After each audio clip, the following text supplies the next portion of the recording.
Toss aside the touchy-feely notions of love in business and recognize the real power it holds. Welcome to the Love is Just Damn Good Business podcast with host Steve Farber. Drawing on his work with a wide variety of companies from the Fortune 100 to smaller family-owned businesses, Farber shares inspiring interviews with business leaders and proven strategies for how you can create experiences that your customers will love by developing a culture that your employees, teammates, and colleagues love working in. Discover why and how love, at the end of the day, is just damn good business for you too. Here's your host, Steve Farber.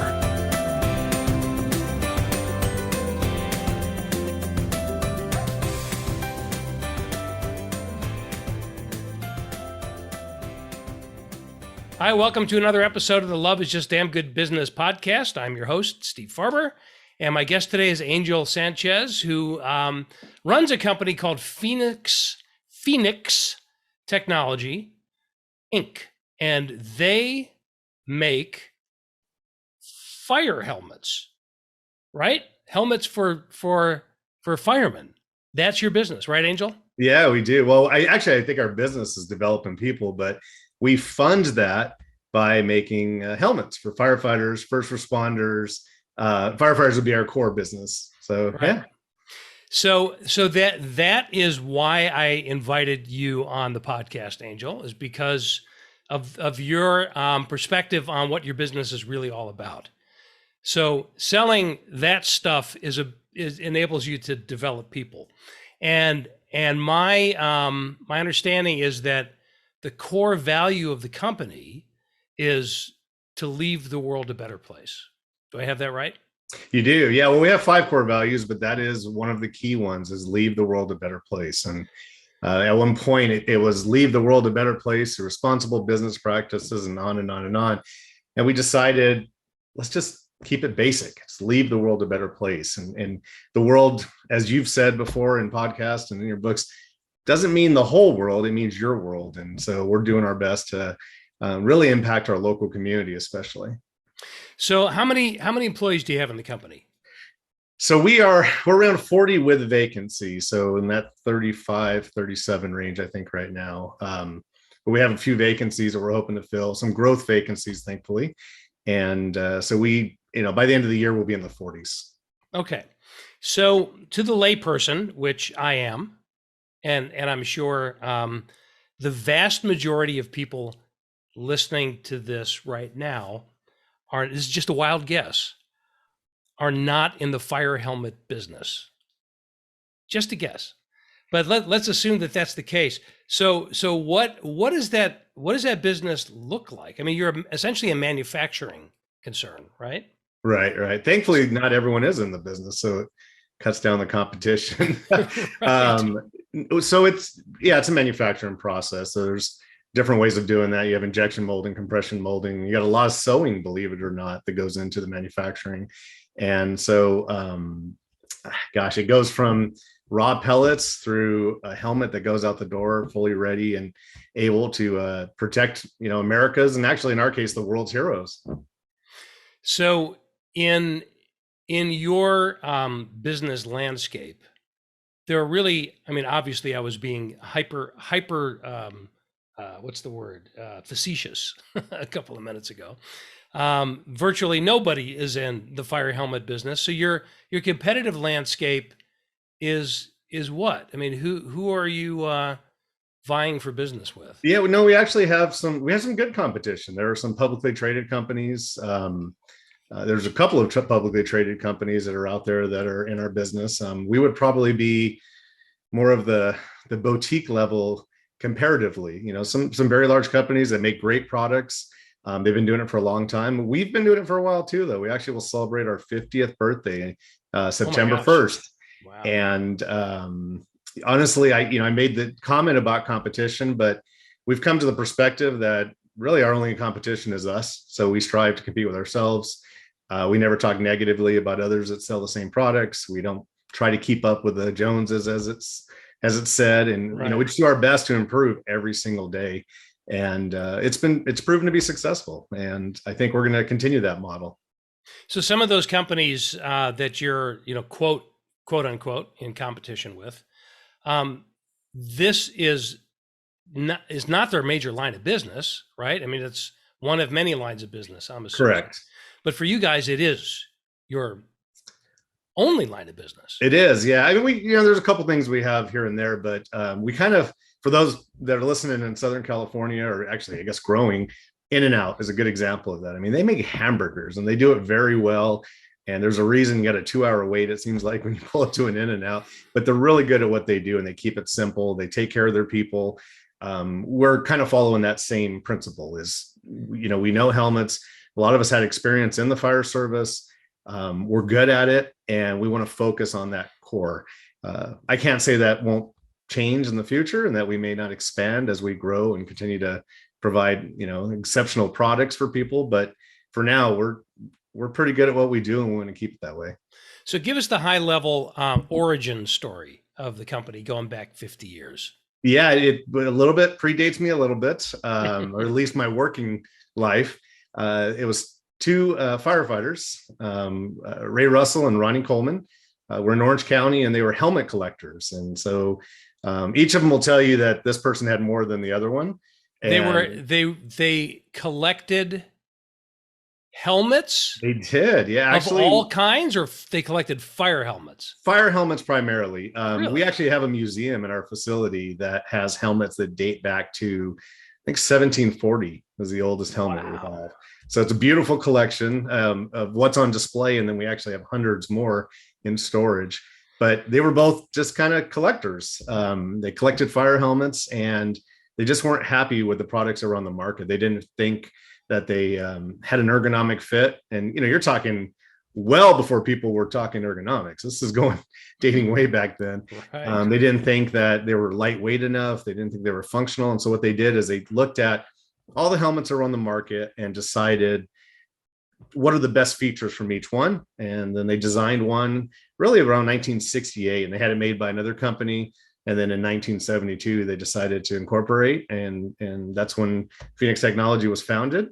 And we've always kind of kept the technology name in there so that we have the opportunity to expand without having to go through a major rebranding. And, a lot of people know us as Phenix Fire Helmets because that's kind of what we do. But Phenix Technologies was born 50 years ago by a passionate firefighter duo that decided they didn't like what was on the market, and they decided to come up with something that they felt was better. And here we are 50 years later, and we're still one of the leaders in the industry, and we're quite blessed.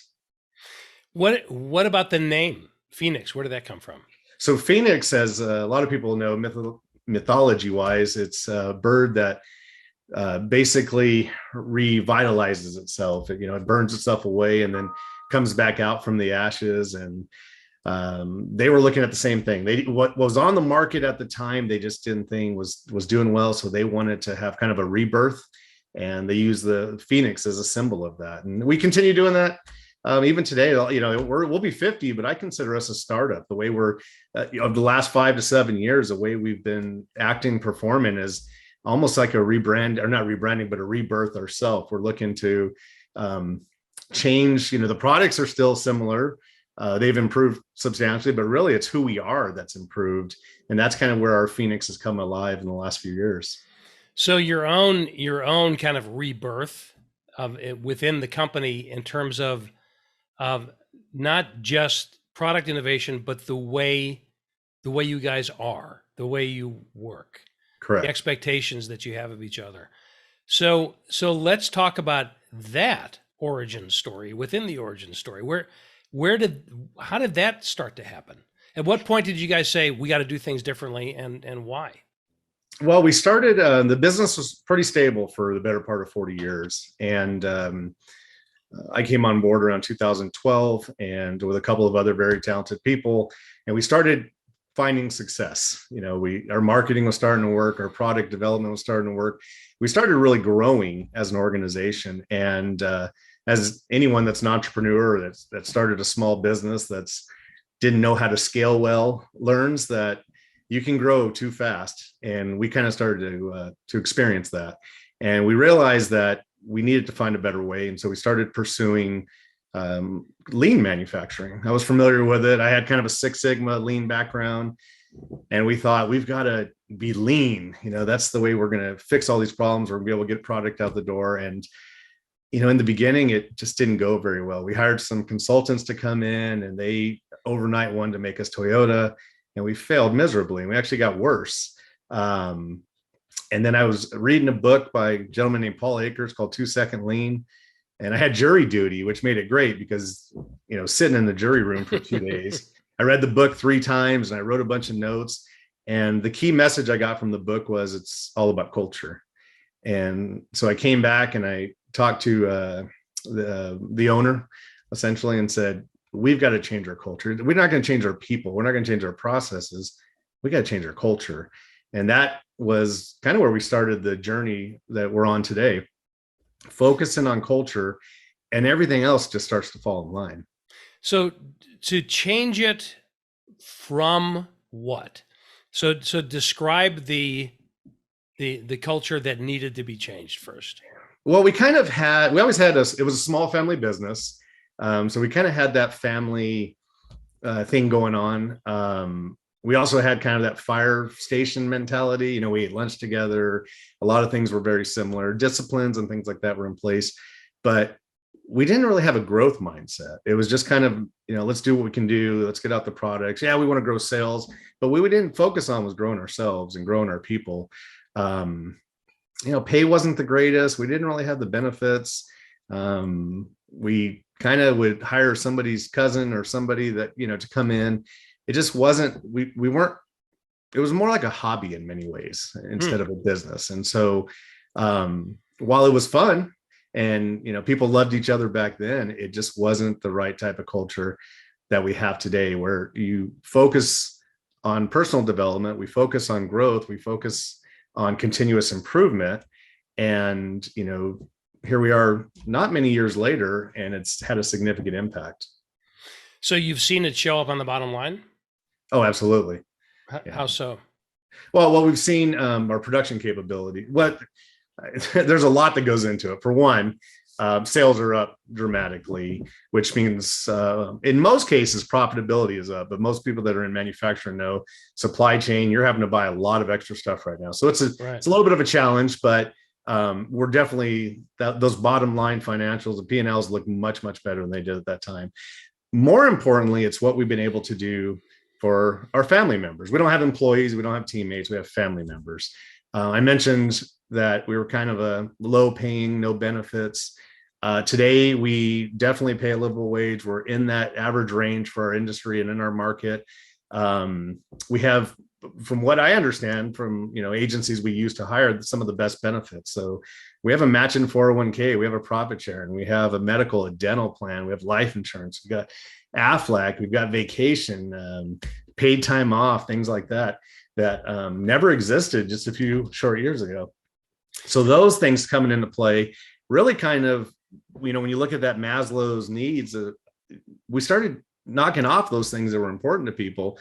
The other thing we do is we put a lot of energy and money into developing people. So we offer 30 minutes every single day of development time, personal development time. So if you work for us, Steve, you would have 30 minutes of every day to work on something to expand your knowledge. And it doesn't have to be, if you're a helmet builder or a painter, you don't have to train in just that. You can go train with marketing.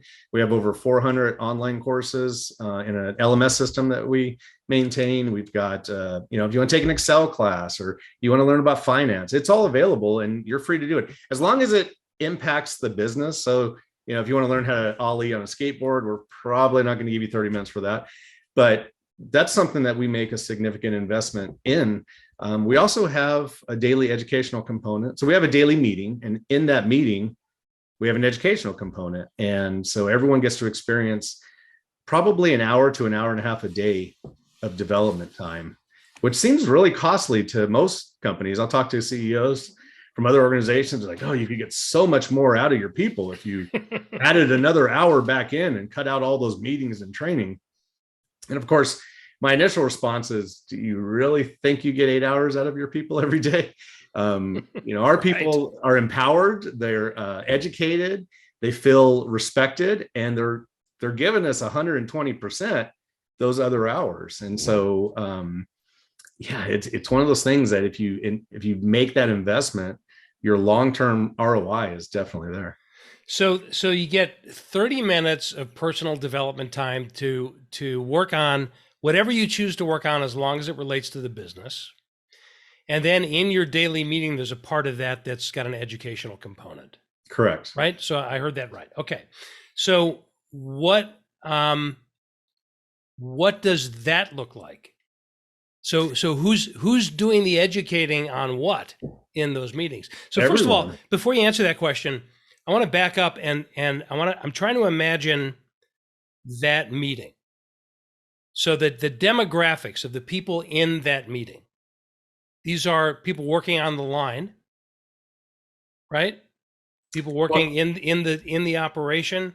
Paint the demographic picture of that group so we can visualize. How about I kind of go over a day in the life, and that might be the best way to do it. Sure. Yeah. So we have administrative functions, we have engineers, we've got salespeople, finance people, people that build helmets, people that paint helmets, people that order parts, all of those different things. So we've got all of the different positions within the organization. When we start at 7 a.m. every day. And when we start our day, we have a brief department meeting, 5-10 minutes, where the individual departments get together and they talk about what went well, what they need to work on, what they're working on, all those different things. Then we spend 20 minutes making life easier. And so during that time, everyone is working together to improve their workstation and improve their workflows. We call it 3Sing. So people that are familiar with lean, we take 3 of the 5 S's. We do that every single day, but it's focusing on continuous improvement. We're not building, we're not answering emails, we're not taking sales calls.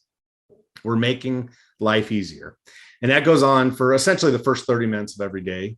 And then at 7:30, we come together around the campfire. Everybody, and we have a couple of remote workers, they're on screen like we are right now. And we start sharing stories. And the stories begin with gratefuls.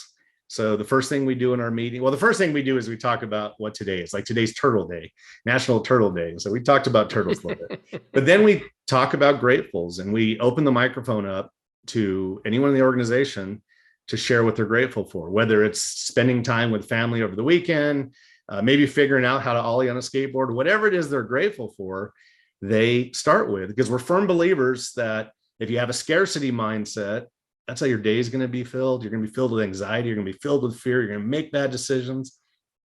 Or you can have a grateful mindset. And with that comes peace of mind, good decision-making, positive results. And so we start with gratefuls, and those can go anywhere from 5 to 20 minutes. Sometimes they just keep going. And of course, the financial side of me is in the background going, should I stop them? 20 minutes is a long time for 40 people to be talking, or 35 people to be talking. And do you hear from everybody, or is it just whoever wants to share? You have some that share more often than others, but in a month or two period, almost everyone steps up to the microphone, and it's a wonderful thing. The other thing, so we have our gratefuls, and then once those are done, we step into a reading from The Daily Stoic, a book by Ryan Holiday. We started studying Stoicism 3 or 4 years ago as an organization. On my shelf right behind my head here. And I started it about 5 years ago, and we started doing it as an organization. So we read from the Stoic, and then we have a discussion around that. And sometimes that can go on for several minutes. That one can be the most impactful. I mean, there's a lot of tears that come out in our meetings, and usually it's related to the Stoic. It really kind of hits most of us pretty deeply. And then there's a knowledge enhancement. Now you ask a question of who leads the meetings, and that's everyone. So one of our other core values is to be humble, to be curious, and be courageous.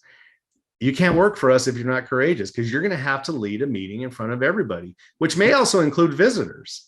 And so every day we have a different person. So I lead every 35, 36 business days. That'll be my meeting. But aside from me, every other person in the company gets up there and they share their story. And so they get to pick out the educational topic. Of course, there's some same type of parameters. It has to impact the business. And they give a 5 to 10 minute presentation on their topic. Like today, we talked about Gantt charts and project management. And then we go into suggestions. Forget the suggestion box. You don't put something in a box. We talk about it around the campfire, and then we go into kind of going over the numbers. How's the business performing? Where are orders at? And just what inventory levels, and we kind of talk about the business. And then at the end of the meeting, we have what we call lean Hansei, which Hansei is self-reflection. This is the opportunity for the person that presented to get feedback from all of their peers on what went well and what they could do better as a speaker. And so we take people that are scared to death of standing in front of people and make them into professional speakers. So one good example of it, we have a young lady that works for us who wouldn't even get in front of 4 or 5 people in the beginning, just wasn't comfortable. And she actually went overseas to Austria right before COVID in 2020 and spoke in front of hundreds of people at a software convention and nailed it. So she went from not being comfortable in a small group to going to a foreign country and speaking in front of hundreds of software developers and doing an incredible job. And what is her role in the company? She is our chief transformation officer today. So she's got a strange sounding role, but she's responsible for ensuring our transformation through continuous improvement. Is that what she started as? No, she started part-time as a customer service representative. Okay. That's amazing. So I'm coming to work for this company because I need a job and I'm pretty good with people. So I got a job as a customer service rep, and then over how long has she been there? It's 13, 14 years, something like that. Yeah. Even and a now couple she's more. chief transformation officer who spoke in front of lots of people. Right. And yeah. Okay. So that, I'm trying again, just to be clear, you do this every day. Every day. So we work a 4-10, part of a positive work-life balance. We rarely, if ever, work overtime. And every day, regardless if I'm there, or maybe there's only 4 people there for some reason, they still have a meeting every single day. And then, of course, later in the day, you've got your 30 minutes of development time. So we spend hundreds of thousands of dollars on development of our people every single year. And I wouldn't change a thing. It's paid incredible dividends. It shows on the financials. I'm not worried about those. It shows in customer experience. We're about delighting our customers, and we, in hard times like we just had, and you've touched on this in the past, where if you have a great relationship, a loving relationship with your customers, they'll forgive you even if you burn their house down. It's true. We, by delighting our customers over all these years, they've been a lot more patient with us as we've experienced some, challenges getting raw material. So imagine that I haven't gotten a formal education. I need a job. And I apply to work at Phenix to do some something in the manufacturing line to build helmets.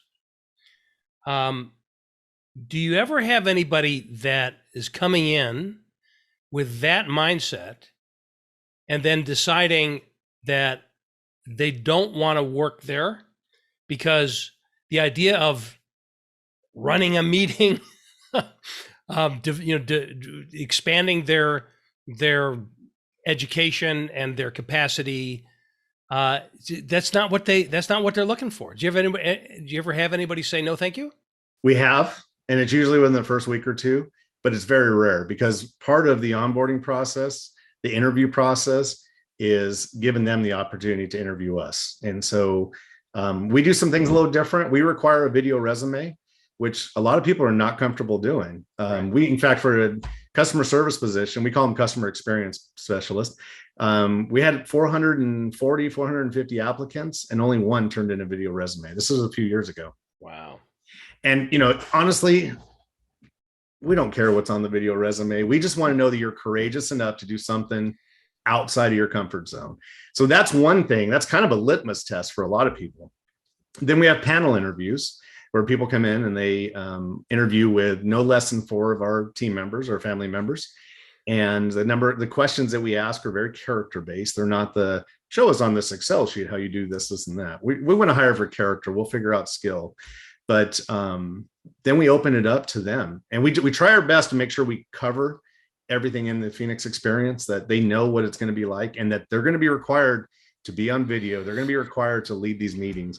And let them ask as many questions, and then we take them around. A lot of times we'll try to do a tour where they can sit in one of those meetings and figure it out before they get started. Because what doesn't work for us is I'll use the term employee that wants to come into work on time, do their job, and just go home and be told what to do. Doesn't work in our environment. You have to, of course, you got to show up on time. Of course, you got to do your job. Right. But what more importantly, you have to be there to benefit the family. You have to be there to help the person next to you grow and help the organization grow. And just being told what to do doesn't work. We're empowering people to drive the business forward. And you're right, not everyone fits that mold, and it can be a challenge. And going back to when we first transitioned to this, I knew we were going to lose people.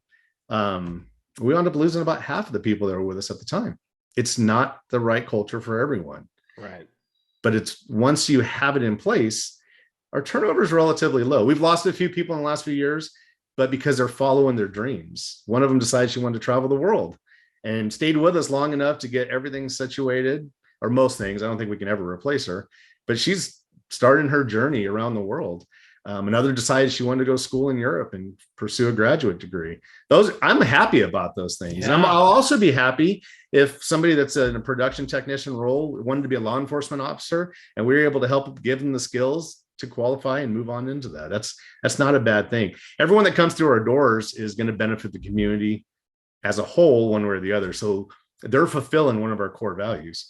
And but I am going to say we're quite blessed. We don't lose a lot of people to turnover. So the great resignation, thankfully, hasn't hit us. I don't. Yeah.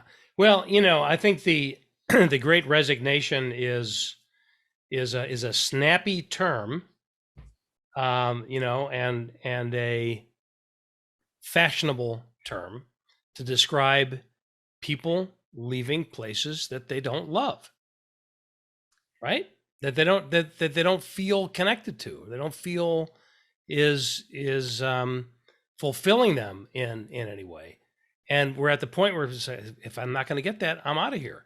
So it seems to me, tell me what you think about this, that what you're doing is right now, it's noteworthy because it's not the norm. Right? Absolutely. But it should be the norm. And you brought up a good point. So the great resignation, it's just a buzzword or buzzwords. The other thing is LinkedIn's starting to bother me because I go on and I see all these things about everyone wants to work remote. You have to open up your business to remote. Otherwise, everyone's going to leave. And what I don't ever see talked about is you need to have a reason that people want to be in your office. You need to have a culture that is full of joy. Those are things we should be talking about. And of course, flexibility and being able to work from home and all those things are wonderful, but why do people not want to be in the office? And there's a couple things that I've witnessed in the last year that really are kind of temperature gauges for me. The first is when May of last year or February of last year, I started to talk to my executive assistant about we were growing and our production capabilities needed to grow. And in the existing facility we were in, we needed more space. So I was like, well, let's blow out some of these offices. We can put machines in there. And she goes, well, where are we going to sit? And I said, well, you and I we'll sit in the same place. And she goes, what about everybody else? I said, well, doesn't everyone want to work remote? That's what I keep seeing all over the place is remote this and remote that. And she goes, no, they don't want to work remote. People are tired of being at home. And I go, no way. So we did a survey and we offered 4 options. You could work from home full time.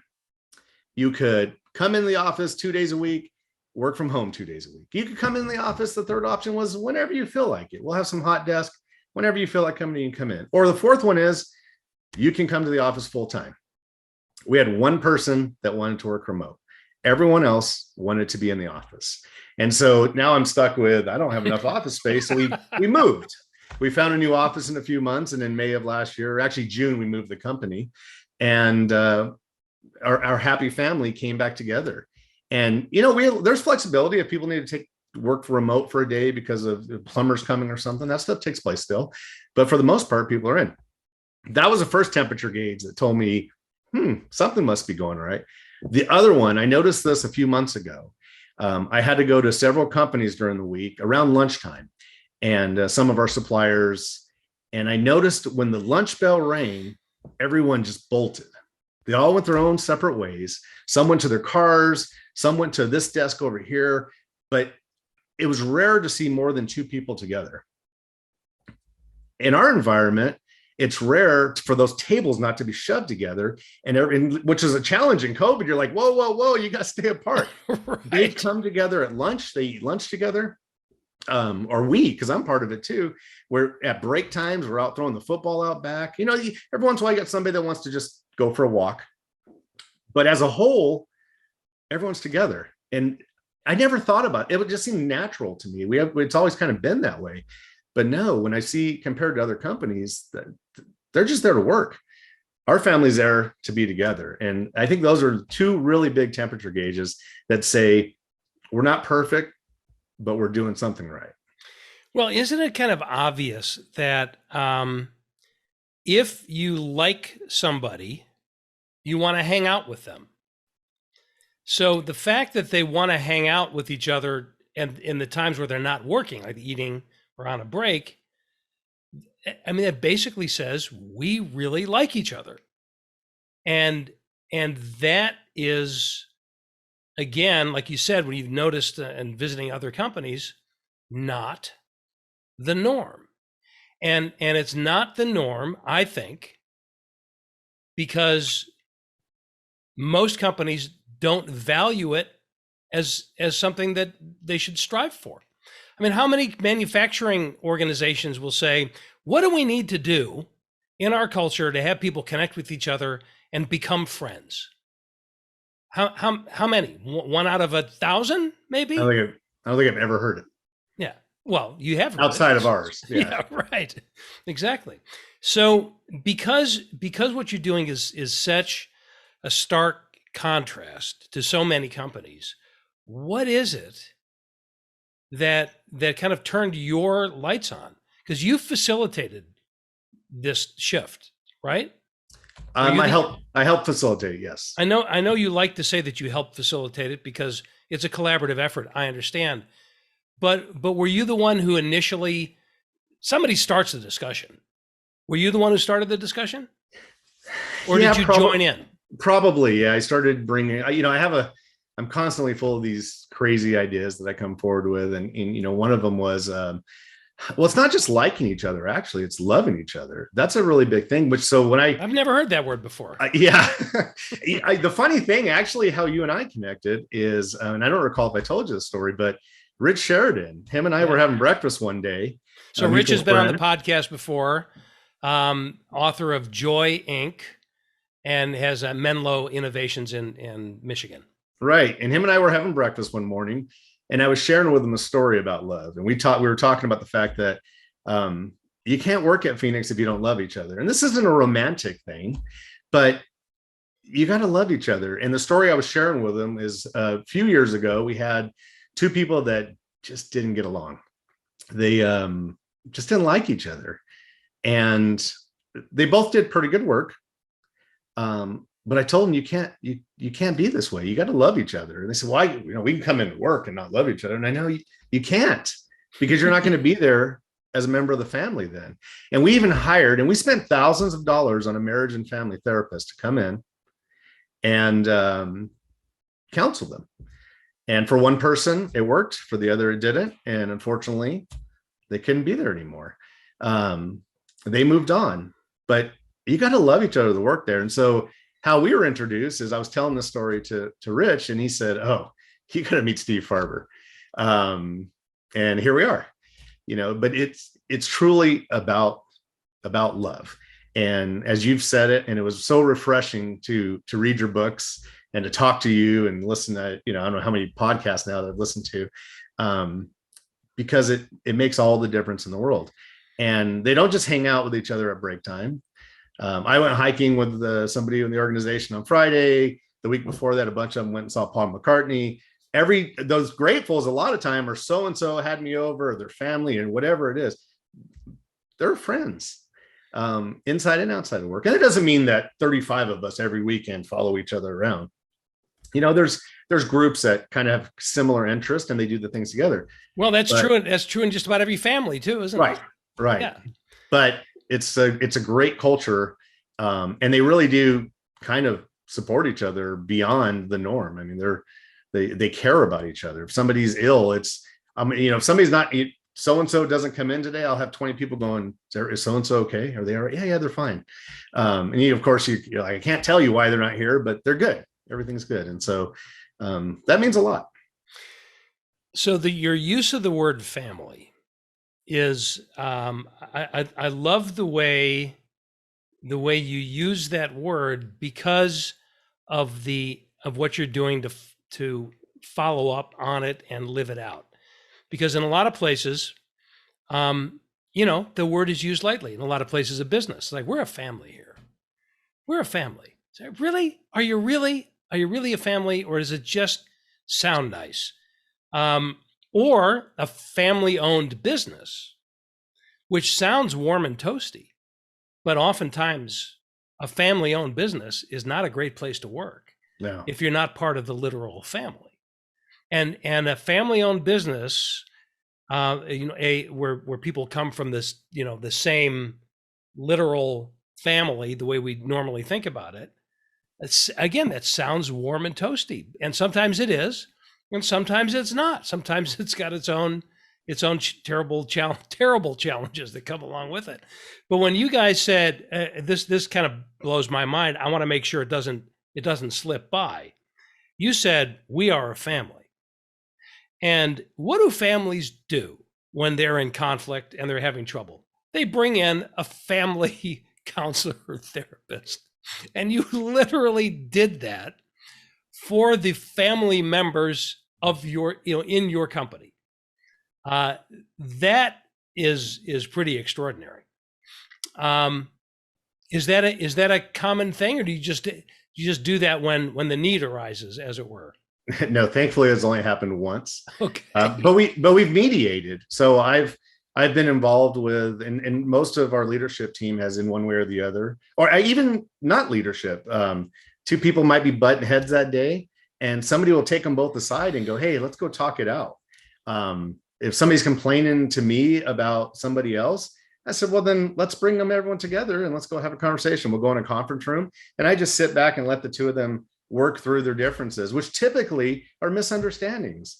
Oh, I didn't know that's what you meant by that. And, next thing you know, they're hugging and they're back on the floor or back in the office, and everything's kind of back to normal. Thankfully, because of the culture we've developed over the years, because that story that I told you about with the therapist was a few years ago. Thankfully, they're pretty comfortable sharing with each other. They're comfortable talking to each other. Those crucial conversations, those take place. And not always, we're just like any other family. We have our moments, but we work through them. It's like, we got to work this out, or they're going to bring a counselor in. So, so I want to get back. Therapist. I want to get back to I don't want to talk to a therapist. So let's you and I figure this out. I want to get back to my question, which is, what is it that sparked the need for this change in you? Let's talk about you personally for a minute. I know it's a collaborative effort and all of that, but what was it for you that got you thinking we have to do this differently? Well, it wasn't just what we had to do differently, it was what I had to do differently. And so I mentioned kind of the initiation of what is today's lean journey. And as part of that, I went over to Japan. Yeah. As part of that, I went over to Japan on a study mission to Toyota and a couple of their suppliers. Were you working at Phenix at the time, or was this before? I was, yeah. This was in 2017. Okay. So I went over there to learn from kind of the experts more about lean. And I learned plenty, but what impacted me the most was an evening meeting. So we had a keynote for a dinner, and I was kind of notoriously running late to things. It wasn't like I was being lazy, but I'd always answer that last email, or I'd always do something different, and then wind up being a few minutes late. So was this like a program that you were attending, or? Correct. It was like basically a study mission. You paid to participate in this and got to go to all these different events and visit all these different companies, including Toyota. Okay. But on one of the evenings, there was a gentleman, Mr. Amazawa, who was going to be our keynote. And I was under the impression it started at 6 and I was going to get there early. I'm going to get there at 5:30, so I wasn't late. And I walk in and I'm the only person there with the exception of Mr. Amazawa. And I was like, oh, I'm sorry. You know, he's working on his presentation, cleaning things up. And I said, oh, I'm sorry to interrupt you. I'll come back. He goes, no, no, no, come sit down. And here I get the former, I believe he was the CEO of Toyota Kentucky, former VP of Lexus. You know, he's been with Toyota his whole life, just an incredible mentor to me now. But he says, come have a seat. And we started talking. And what do most executives or most leaders do? They say, how do I fix my people? And he said to me, you don't fix your people. So that was the question you asked him. He asked me, oh yeah, I asked the question, how do I don't know if it was exactly in that verbiage. That was the spirit. How do I fix my people? Correct. Yeah. And he says, you don't fix your people, you fix yourself. You're the biggest problem in your organization right now. It's all about you. You have bad people that work for you, you hired them. You have people that make mistakes regularly, you trained them. You know, you've got the responsibility for everything. You have bad suppliers, well, you signed off on them. Everything in the organization is yours, and you have to take ownership of that. So before you go worrying about fixing your people, you got to fix yourself. And it had a tremendous impact on me. And then, of course, you got a 20-hour flight home because I wound up going down to Thailand to visit one of our other companies and then flying back and for 20 hours thinking, what do I need to fix? And what I found is my ego was tremendous, disgustingly so. I had to get over that and realize that I'm really not that special. And I've got to start focusing on developing myself. So temperance came to mind. And I thought, well, I fly off the handle over the silliest things. I got to work on my temperance and I got to work on my ego. And I found Ryan Holiday's book, Ego is the Enemy. That turned me into Marcus Aurelius and Seneca and all these Stoics. And I spent about a year on a personal journey, well invested in a personal journey, and recognizing that it all starts with me and that I have to become a better person. And once I started to, you know, and I still got my moments, but once I started to improve who I was, then it started to change who we were as an organization. It started to impact everybody. And we started to realize that things that seemed important previously weren't as important. And what really is important is building that culture of happiness, of joy, and of love. And so that's kind of how my journey started with that. And even today, I'm on a major, I'm a student. I'm a student of Lean. I'm a student of Stoicism. I'm a student of yours. I read a lot and I focus on developing myself and then sharing the story with those in our family. And that really was a kind of a dynamic shift. It started with me in that regard. Yeah. So when you embarked on the journey into and beyond your own ego, let's say, and you said that the change in yourself started to result in the change in the organization. So I'm assuming that a lot of it had to do with the example that you were setting started to change, the way that you were showing up for and communicating with other people started to change. And I imagine there's a part of that's kind of just an ongoing journey. Was there ever a time where you kind of, in the early days of this transformation, where you kind of surprised yourself and said, oh, I just did that completely differently from what I had done before? Yeah, that happens on a regular basis. Actually, there's a lot of things that you look at and, you know, you think about how you react to something, how you speak differently, the patience that you have, and you know, you kind of notice that on a regular basis. I don't know that there was a key mile marker that I hit and said, wow, this is totally different, because change is slow and you have to be patient. And I've noticed it over time. It's easier to look at it now compared to then versus seeing and telling you about that one instant where I went, oh, it changed. I think that's such an important point, because in these days of instant gratification, you know, a lot of us, and I'll include myself in this in some contexts, we start to work on something to change in ourselves or to do differently in the way that we approach things, and we're looking for that payoff, that moment, the big piece of evidence that says, look how I've changed. in 20 hours, right? But instead to realize this, it sounds like a cliche, but it's true. It's an ongoing journey.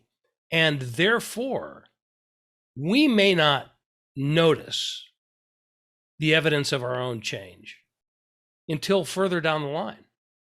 But for a lot of people, if they don't notice it, they give it up. Yeah, it's easy to give up because it's not working. I've been doing it for 30 days. It's not working. And it's hard to measure. I quit eating sugar. I quit eating sugar 3 days ago. And what? Yeah, I'm the same. No, absolutely right. But it's different than even being on a diet or something like that. You can measure how many pounds you lost. You can measure your waist size. It's hard to measure culture. Yeah. It's hard to say we reach this sigma level of culture. That doesn't exist. It's what you notice over the long run. And when you start looking back, the performance definitely improves. Your sales definitely improve. Your turnover definitely. All those things start to improve, but you can't really tell until you've been doing it for a while.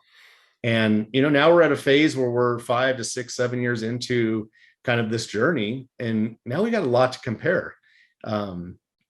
Plus we're seeing the impact we're having on others, not just our customers, but other businesses. We give tours to thousands of people and we see their change, I think, more than even our own, because we'll follow up with them. And it's like, wow, you guys have come so far.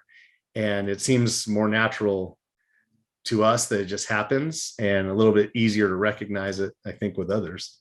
So let me just put a little punctuation mark on that, because here's what it gets me thinking about. You say we don't measure culture. We measure the things that we measure that are important to any business, like productivity and profitability and turnover, et cetera. So what you're saying is we've been working on the culture and it shows up in those other metrics. It does. But we don't measure culture per se. We don't have like a culture, metric that we're ticking all the boxes. Yeah, not exactly. There's a few things that we do. Like, of course, I look at OEE. I look at, the net operating income. I look at all these numbers. You can't, if you don't, you're not going to have a business. Right. But, of course. There's 5 things I really want to look at.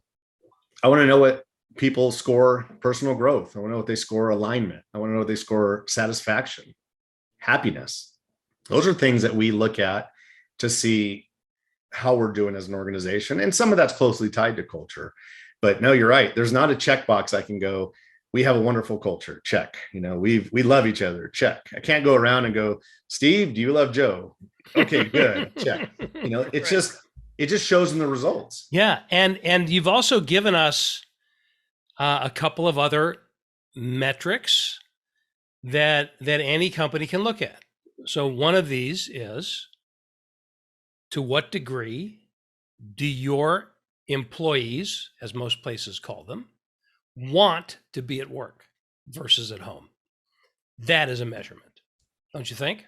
Absolutely. And the other is one that just went by kind of quick, is how interested are other companies in touring your company to see what you're doing there?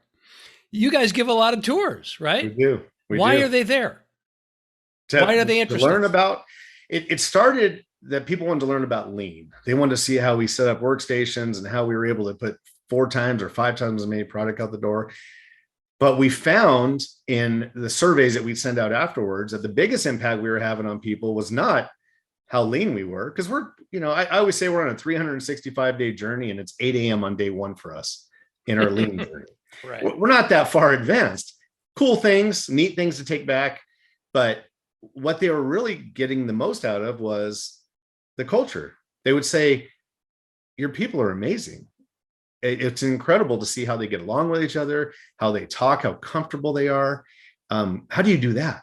And so we started to realize that, okay, maybe lean's not what it's all about. Yeah, it's a major component, but it's about sharing our culture. And so we changed what we called them lean tours. Now we call them the Phenix experience. And we changed it so that, yeah, we'll show you some of the things that we do well, lean wise, but lean's about respect for people and continuous improvement. So more importantly, we want to teach you about respect for people, because if you don't get that right, forget everything else. It's not sustainable. And so we started to introduce our culture. And of course, when one company comes and they visit, and it's a tell a friend type thing. And, oh, you got to go visit this place. And that's grown. And of course, COVID kind of put a little bit of a stunt into that. We couldn't do tours for 18, 19 months. And so we're just starting those back up. But it's exciting. And it's good for us as students, because when people come in there, we're always on our top game. Right. You don't want to be embarrassed and not know something. So of course you're going to put a little more effort into it. And we grow with every single one of those experiences. Yeah. And it reminds me of, that's the same thing that happens at Rich Sheridan and Menlo Innovations, right? Yeah. They run tours for people that are interested in what they're doing there. I think that's a great metric for all of us. Those two things, I've never heard anybody say before that they're actually looking at that. How much in these days of hybrid world, how much do people want to be in the office? That's measurement number one. And then how often are people wanting to tour your place because they want to learn what you're doing, because how great your culture is. We can measure those things. I love that. The other aspect of this is it seems to me, the influence of the experience of working at Phenix. How have you seen this carry over into people's lives outside of work? So, I'm not crazy about the phrase work/life, because that implies that there's a difference between work and life. And we all know that is not literally true. Life is life. And some of it we spend working, and some of it we spend at home with our family and friends. Have you seen an effect of, because of my experience at Phenix, it has affected my life positively in the other roles and relationships that I have? Well, just a personal experience for one. I'm a better husband. I'm a better father. That's just come really in the last few years, where I thought I was doing my best before, but that journey of self-discovery really pushed me into that. But I've had maybe 2 weeks ago, somebody that works for us came in and said, I just want to say thank you for all that you guys do here. I have a better relationship with my son now, because I've learned the importance of communication. I've learned the importance of awareness and being there. And that's something that we hear on a regular basis, that people are taking their experience with our family and sharing it with their family. And when you come tour, you'll have an opportunity to see, we have pictures of all of our family members up on the board. And then next to that is we have pictures of their family members. And everyone that comes to work for us, we ask them to put up a picture of their loved ones. And some of that has to do with, originally it was, I wanted it in my office because I wanted to know that the mistakes I made would affect that small child or those people. And then I realized I'm not that important. It's not me that's changing the business, it's them. So we put it out in the middle of we call it a dojo, where everyone can see it. But the stories that we get on a regular basis of how it's changed people as a whole, and what it's done for them in their family or with their friends, or maybe in their academics or whatever it is, it's shared over and over again. So it most definitely is something that is changing the world. Well, that is how we leave the world a better place, right? Absolutely. That's both the small W and the capital W world. And again, just I want to make sure that people are hearing this. The professional, personal development opportunity that you're giving people every day, every single freaking day. The caveat is, it has to be something that relates to work, right? And the overall impact of that focus is that it affects every aspect of our lives beyond work. Absolutely. As well. So it's just a beautiful story. And, I imagine there's going to be people listening to this who are already saying to themselves, I want to come and tour Phenix. How does that work? How do people do that if they want to? So right now, the easiest, we're going to actually add a web page to our website because of the demand that's coming in. For now, you can send an email to Lean, Lean, at Phenix, Phenix, firehelmets.com. So there's no O in Phoenix. The city got it wrong. It's PHENIX, firehelmets.com. And then we'll set up a tour for you to come in. We do them on Tuesdays. So we used to do Tuesdays and Thursdays, but we're trying to do it one day a week for now till we get back in the rhythm of it. And just really just share your interests. They're free. We invite you in. It's a 3-hour experience. We want you there at 7 a.m. If you can't be there till 9, there's no point in trying. We want you to see how it works. We want you to see how people come together at the beginning of the day. We want you to see the daily meeting, and we want to see how they go to work and do their duties on a daily basis. And then we talk about things like our onboarding process. We have a special onboarding process too. It's important to us that your first day with the company, there's no, oh, let me find you a computer, or let me find you, oh yeah, we got to get your sign on. That stuff's done. Your first day, it's as if it's your 20th day. We can not only have all your systems set up, all your access to everything, your technology in place, a brand new chair for you if you need it, all of that's in place. But we also have your training plan done for the first 45 days. You know what you're going to be working on day 23. That's an important part of it. And we share that with people. And we go over some of our technology, some of our project management tools, our training system that we have, our LMS system, and those things. So it's a great experience, and it's something that helps us grow. So we love doing it. Fantastic. And we'll put all, the link and all that in the notes, along with the podcast episode, so people can find you easily. They don't have to remember how to not spell Phoenix. I'm sure you'll have some people reaching out to you, and I encourage you guys to do that. Now, you're in the LA area, Riverside area, we're actually in Riverside. Riverside, close to North High School is probably the best way to put it. Which is in California, in case it is in California. Yeah, right. But we've welcomed people we hosted the 2018 Global Lean Leadership Summit. 2019.